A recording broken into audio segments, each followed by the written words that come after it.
Greetings. This is Pro Readiness Traders. We're in Chapter 5. Title of this chapter is Reversals versus Indicators. Earlier today, we covered a lot of information uh, dealing with reversals in Chapter 4. We talked about candles in Chapter 1, and we talked about um, within the chart itself, there's also reversals, such as if we look right here, we talked about this could be a possible double bottom because we see it comes up here, but then what we see is two bottoms right here lining up, right? So we talked about various different patterns within the candlesticks themselves that would be good indicators to be able to profit off of. We talked about the consolidation of things shaping like a flag, and we can see that right there. We talked about the trend lines, and we were actually tying in a lot of the what is called indicators within this market. Now, I'm going to, we were also in, if you look up here, I notice I'm in the British pound versus British US dollar. Um, Originally, we was in the SPX, which stands for the S&P 500. That's what I basically taught the entire class on one market. Well, I just deliberately switched over to the British pound. In chapter 4, we set up a lot of indicators and we talked about moving averages. We talked about RSI, relative strength index. We talked about the stochastic. We talked about the MACD, MCAD, which stands for moving average conversion diversion. We talked about all these indicators and connecting them to where they can show possible reversal signals. So it's not about really, even though I titled this what is called reversals versus indicators, there is no indicators without reversals, and there's no reversals without indicators. So they're almost intertwined together. So that's just something I just wanted you all to be aware of. Okay. Um, Also, I wanted you to come here because I deliberately changed your charts to the British US dollar because I wanted to show you how your strategy, as long as it's set up right, it works on any market. Read my lips. Any market. Okay? So I went in and put in the code by looking up here. I can see this says GBPUSD. That's our symbol. Remember, in order to get to our symbol, we just click right here. See that? And we don't need to click there and do anything to that because we're already there. So I've already clicked over on this side. And also remember what we said. We wasn't going to put all of our indicators on one particular pattern.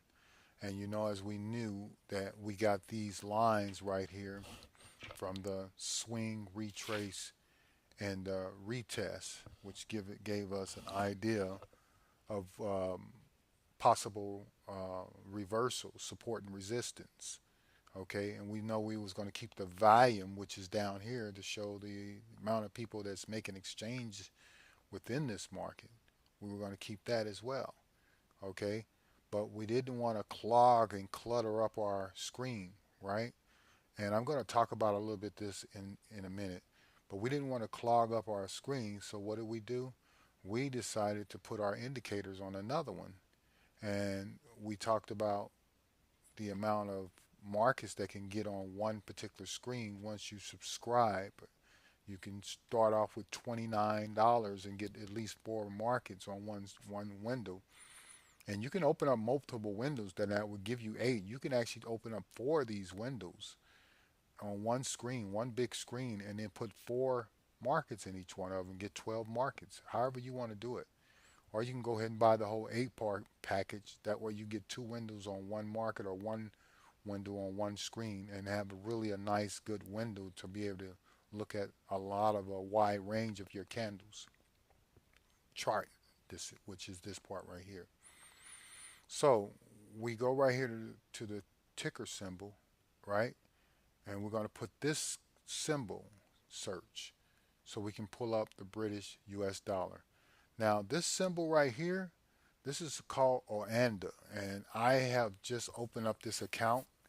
Um, this is a practice account. This is my practice account that we're in. And what I decided to do is that I opened it up. Now, what I normally do when I look for various different forex markets, I like to keep them connected with the app, the platform, whether you're using TradeStation, whether you're using Robinhood.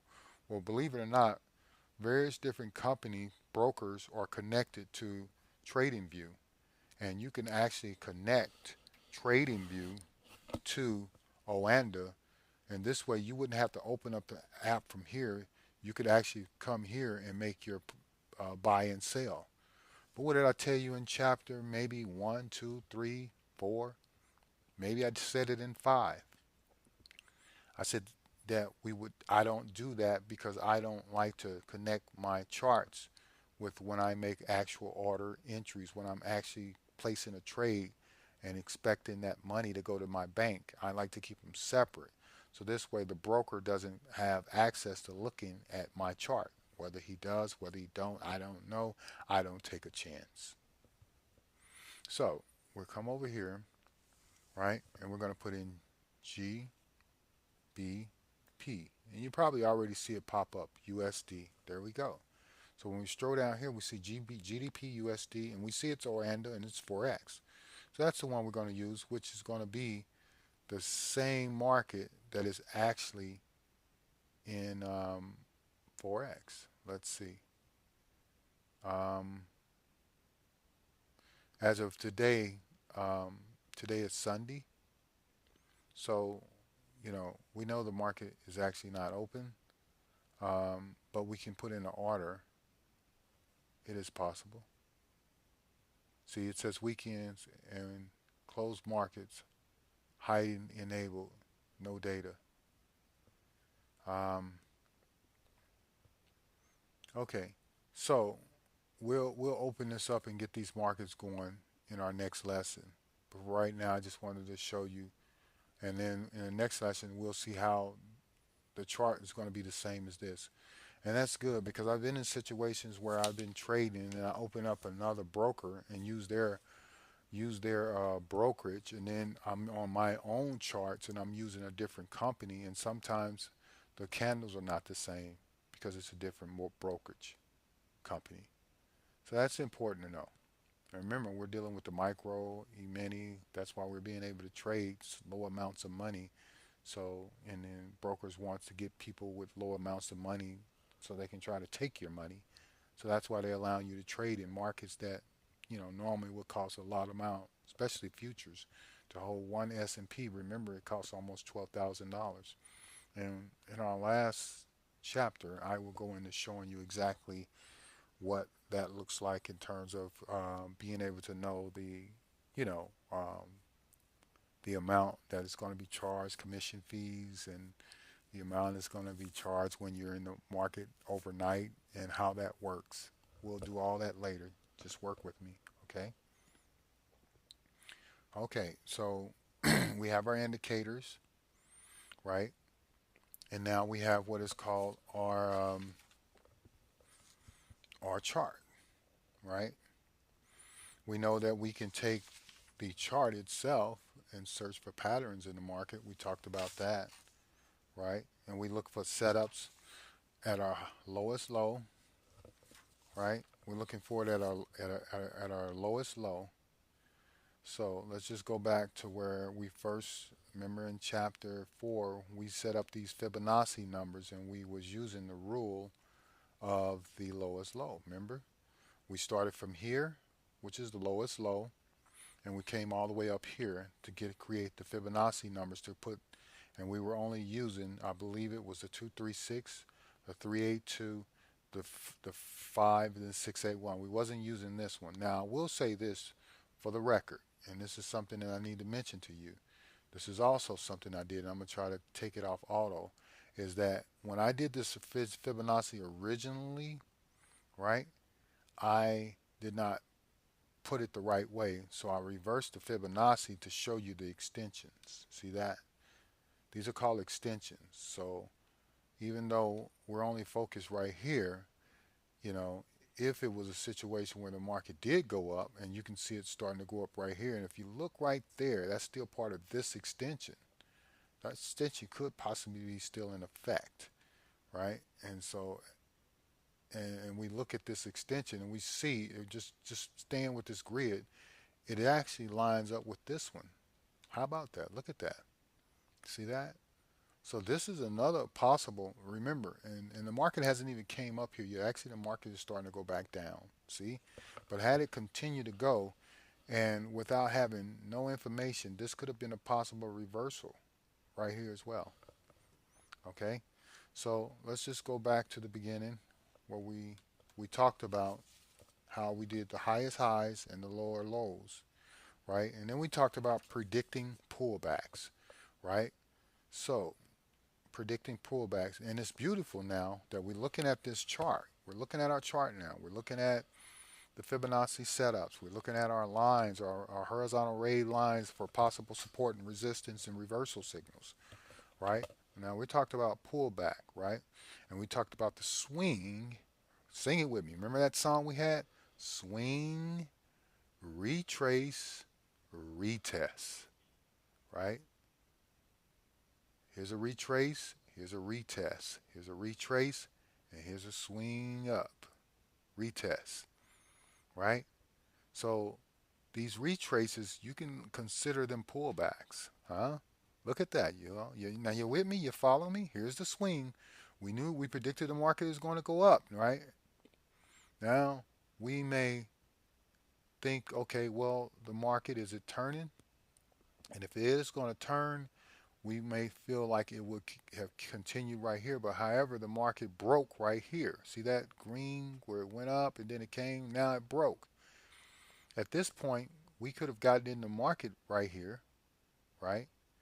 But we also have to be careful right here. So since I would have seen a possible support and resistance right here, and when it broke this, I could have did one or two things. I I know that this market is going to swing down or it's going to swing up, right? And if I could have, because it went right here, it closed right here extremely down, it went up, I could have gotten in the market for a potential reversal right here. This would have been the reversal, even though it popped up right here and it did reverse and came back down here. But it never pierced here, right? It pierced right here. So there was a sign that it could have been going down.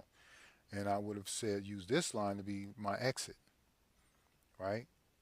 And of course it started popping back up, and I would have probably used this line right here to become my next exit, just in case it went down, right? But in this case, it pierced it at this point right here. Let me see if I can open that up a little bit more, and you can see a little bit better. Yeah, you can just see where it pierced it, right? Let's see right here. So now I could have said, okay, I'm gonna get out right here on my support resistance, but I'm gonna take profit at my support. And look at that. Look what just happened, y'all. Isn't it kind of weird how they're respecting your swing, retrace, Fibonacci? Look at that. And if it would have went past this, I would have gotten out. But here it just completely lowered. Looked like it tried to take back off, but then it continued to break it right here. So this would have been my next possible, where I would have had a stop loss. However, it didn't touch there. It's continued to swing back up. And this would have continued to be until it's broken, right? And then here you can see where it's broken. But however, in advance, this is what I want to say. In advance, you would have known whether or not this was a continuing market. And that's something that you have to get to in the next class. And that's something that we're going to work on.